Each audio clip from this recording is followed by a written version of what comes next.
অবশেষে বাংলাদেশ দলের দায়িত্ব সারছেন নাজমুল হোসেন শান্ত, যে হতে পারেন বাংলাদেশ দলের নতুন অধিনায়ক।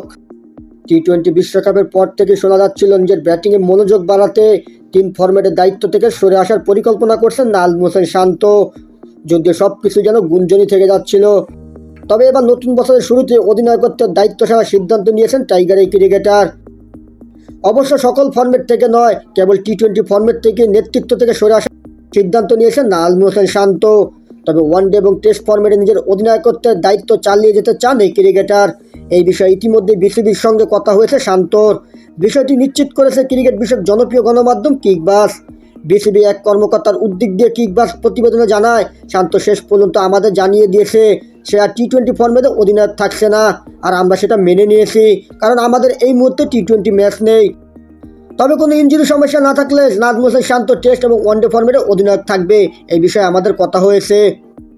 এর আগে আফগানিস্তানের বিপক্ষে সিরিজে কুস্তির ইনজুরিতে পড়ায় ওয়েস্ট ইন্ডিজ সফর থেকে ছিটকে যান নাজমুল শান্ত। তখন তার জায়গায় টেস্ট এবং ওয়ানডেতে দায়িত্ব সামলান মেহেদী হাসান মিরাজ এবং টি-20 দলের অধিনায়কত্ব করেন লিটন কুমার দাস।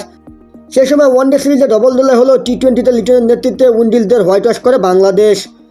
তাই টি-20তে শান্তর পর নেতৃত্বের দায়িত্বে কিছুটা হলেও এগিয়ে থাকবেন লিটন কুমার দাস, যদিও সাম্প্রতিক সময়ে তার ব্যাটিং ফর্ম নেই খুব ভালো একটা অবস্থানে। উইকেটের পেছনে দাঁড়িয়ে দলকে দারুণভাবে নেতৃত্ব দিলেও ব্যাট হাতে ধারাবাহিকভাবে ব্যর্থ হচ্ছেন টাইগার এই ক্রিকেটার। বিপিএলে এসে প্রথম ম্যাচে রান পেলেও স্ট্রাইক রেট নিয়ে প্রশ্ন রয়েছে।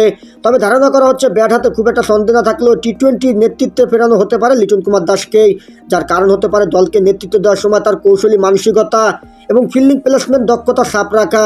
এছাড়া নির্দিষ্ট সময় উপযুক্ত বলার ব্যবহার করার সুনাম রয়েছে তার স্বল্প সময়ে অধিনায়কত্বের ক্যারিয়ারে। তাই বাংলাদেশের পরবর্তী টি-20 অধিনায়ক হতে পারেন লিটন কুমার দাসই। হায়দার আলী খান, খেলার খবর।